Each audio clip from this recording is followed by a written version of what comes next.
আসসালামু আলাইকুম বন্ধুরা, সকলেই কেমন আছেন? আল্লাহর রহমতে আলহামদুলিল্লাহ আমি অনেক অনেক ভালো আছি। বন্ধুরা, আজ আমি ভীষণ মজাদার একটা রেসিপি তৈরি করে আপনাদের সাথে শেয়ার করব। রেসিপিটা খুব সহজ হলেও কিন্তু খেতে ভীষণ মজা। আজ তৈরি করব কাঁচা আম দিয়ে লতি চিংড়ি। এই লতি চিংড়িটা কম বেশি সকলেই তৈরি করে থাকেন।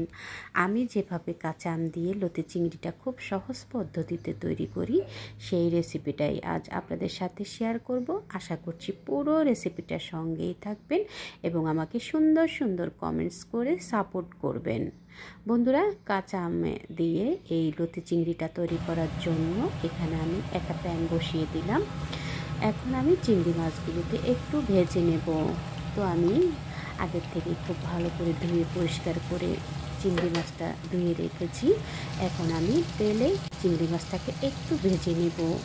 একটু ফ্লেভার আসা পর্যন্ত চিংড়ি মাছটাকে ভেজে নিলে চিংড়ি মাছটা খেতে কিন্তু ভীষণ টেস্টি হয় এবং এই রেসিপিটাও কিন্তু বেশ টেস্টি হয়। সাথে আমি কিছু শুকনো মরিচ দিয়ে দেব। আপনারা চাইলে শুকনো মরিচটাকে কেটে কিংবা ছোট ছোট টুকরা করেও দিতে পারেন। আমি আস্ত দিয়ে দিলাম ফ্লেভারের জন্য। 2টা তেজপাতা দিয়ে দিলাম, 1 চা চামচ দিয়ে দিলাম আস্ত জিরা দিয়ে এখন আমি চিংড়ি মাছটাকে একটু ফ্লেভার আসা পর্যন্ত ভেজে নিয়েছি। এখন আমি সাথে দিয়ে দিলাম 2টো পেঁয়াজ কুচি করে, একটা রসুন কুচি করে দিয়ে দিলাম, আর দিয়ে দিলাম কিছু কাঁচামরিচ দিয়ে এখন আমি নেড়ে চেড়ে চিংড়ি মাছটাকে একটু ভেজে নেব। ভেজে নিয়ে এরপর আমি এখানে আরও অন্যান্য মশলাগুলো ব্যবহার করব। বন্ধুরা, আপনারা সকলেই কিন্তু লতি চিংড়ি তৈরি করে খান, তো এভাবে করে একবার হলো ট্রাই করবেন কাঁচা আম দিয়ে। আশা করছি আপনাদের কাছেও কিন্তু এই রেসিপিটা খুবই ভালো লাগবে। স্বাদ মতো লবণ দিয়ে দিলাম, দিয়ে এখন আমি একটু নেড়ে চেড়ে দেবো এবং সাথে দিয়ে দেব হলুদের গুঁড়া। আমি এখানে 1 চা চামচের মতো হলুদের গুঁড়া দিয়ে দেব। আর আমি এখানে লতি নিয়েছি প্রায় 1 কেজির মতন।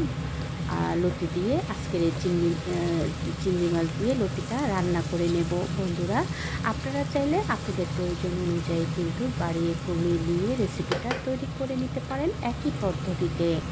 তো বন্ধুরা, চিংড়ি মাছটাকে একটু ভেজে নেওয়ার পরে এরপর আমি এখন কিছুটা পানি দিয়ে দেব। পানি দিয়ে আমি 1 কাপ পরিমাণ গরম পানি দিয়ে দিলাম। দিয়ে এখন আমি মাছটাকে একটু নেড়ে চেড়ে এরপর আমি ঢাকনা দিয়ে মাছটাকে কিছুক্ষণ কষিয়ে নেব। চিংড়ি মাছটাকে কিছুক্ষণ কষিয়ে নিয়ে এরপর আমি লতিটা দিয়ে দেব। বন্ধুরা, আপনারা চাইলে লতিটাকে আগেই গরম পানি দিয়ে সেদ্ধ করে একটু ভাপিয়ে নিতে পারেন, তবে তার আর কোনো প্রয়োজন হবে না। যেহেতু আমরা এই লতিটাকে আম দিয়ে রান্না করব, তার জন্য এই লতিটাকে আগের থেকে সেদ্ধ করে নেওয়ার কোনো প্রয়োজন হবে না।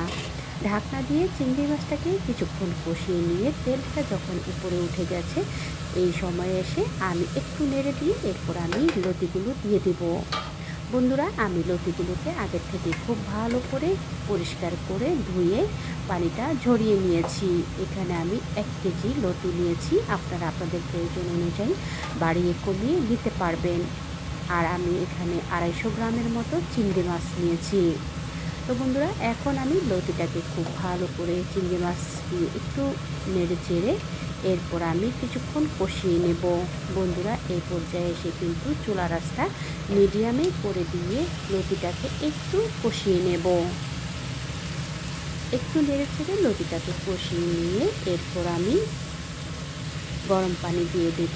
বন্ধুরা, আপনারা চাইলে কিন্তু লতিটাকে আগের থেকে কিছুটা গরম পানি দিয়ে ভাপিয়ে নিতে পারেন, তবে আমি কিন্তু ভাপিয়ে আর নেব না। এখানে ঢাকনা দিয়ে লতিটাকে কিছুক্ষণ কষিয়ে নিয়েছি। এখন আমি ঢাকনাটা খুলে আবারও লতিটাকে একটু নেড়ে দেব।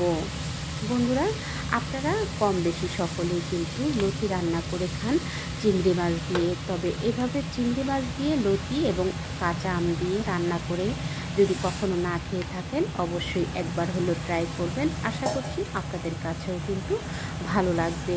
বন্ধুরা, এখন আমি 2 কাপ পরিমাণ গরম পানি দিয়ে দিলাম। আমি যদি এখানে আগের থেকে লতিটাকে ভাপিয়ে নিতাম, তাহলে এই পর্যায়ে কিন্তু আমি পানি 1 কাপ বা হাফ কাপের মতো পানি দিয়ে লতিটা রান্না করে নিতাম। যেহেতু লতিটাকে আমি আগের থেকেই ভাপিয়ে রাখিনি, তাই এখানে আমি 2 কাপ পরিমাণ গরম পানি দিয়ে দিলাম। লতিটা সেদ্ধ হওয়া পর্যন্ত ঢাকনা দিয়ে ঢেকে লতিটাকে রান্না করে নেব। বন্ধুরা, এই গরমে কম মশলাযুক্ত খাবার খেলে শরীর স্বাস্থ্য ভালো থাকে। এরকম হালকা পাতলা কম মশলা দিয়ে তৈরি করে এই ধরনের মজার মজার মুখরোচক খাবারগুলো তৈরি করে প্রিয়জনকে উপহার দিতে পারেন।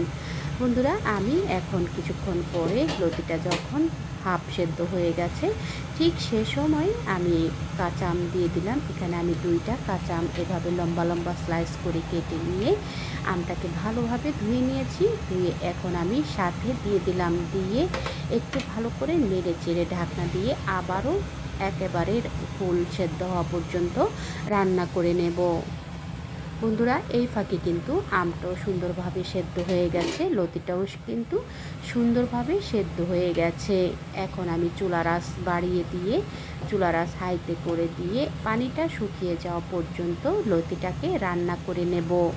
বন্ধুরা, লতিটা যদি একটু শুকনো শুকনো হয়, একেবারে মাখা মাখা হয়, তাহলে কিন্তু লতি খেতে বেশ ভালো লাগে। খুব সুন্দর একটা ফ্লেভারও কিন্তু ছড়িয়ে গেছে। বন্ধুরা, দেখুন খুব সুন্দরভাবে মাখা মাখা হয়ে গেছে। আরও কিছুটা পানি আমি শুকিয়ে যাওয়া পর্যন্ত হাই হিটে জাল করে লতিটাকে রান্না করে নেব। এই পর্যায়ে কিন্তু আমি ঢাকনাটা খোলাই রেখেছিলাম কিছুক্ষণ। ঢাকনাটা কিছুক্ষণ খোলা রেখে পানিটা একেবারে শুকিয়ে যাওয়া পর্যন্ত কিছুক্ষণ জাল করে নিয়ে এরপর আমি আবারও কিছুটা ধনিয়া পাতা দিয়ে দিলাম। এখন আমি আবারও ঢাকনাটা দিয়ে একেবারেই শুকনো শুকনো হয়ে যাওয়া পর্যন্ত রান্না করে নেব। বন্ধুরা, দেখুন খুব সুন্দরভাবে পানিটাও শুকিয়ে গেছে আর উপরে তেলটা ভেসে উঠেছে। এখন আমি ঢাকনাটা নামিয়ে নিলাম। দেখুন বন্ধুরা, খুব সুন্দরভাবেই কিন্তু কম মশলাযুক্ত খুব সুন্দর একটা রেসিপি তৈরি হয়ে গেছে। গরমের ভেতরে খুব বেশি যখন গরম পড়ে তখন কিন্তু মুখের রুচি নষ্ট হয়ে যায়। এভাবে যদি হালকা মশলায় এই ধরনের লতি বা এই ধরনের খাবারগুলো তৈরি করে প্রিয়জনকে উপহার দেওয়া যায়, প্রিয়জনরা খেয়ে কিন্তু ভীষণ খুশি হবে এবং মুখের রুচিও কিন্তু ফিরে আসবে। তো বন্ধুরা, দেখলেন তো ঝটপট করে খুব সহজ পদ্ধতিতে আম দিয়ে লতি চিংড়ি তৈরি হয়ে গেল। আপনারাও তৈরি করবেন, কেমন হলো কমেন্টস করে জানাবেন। বন্ধুরা, আমার এই রেসিপিটা যদি আপনাদের কাছে কোনো অংশে একটু হলেও ভালো লেগে থাকে, প্লিজ বন্ধুরা আপনারা আপনাদের টাইমলাইনে শেয়ার করে দিয়ে আপনাদের ফ্যামিলি ফ্রেন্ডসকে দেখার সুযোগ করে দেবেন।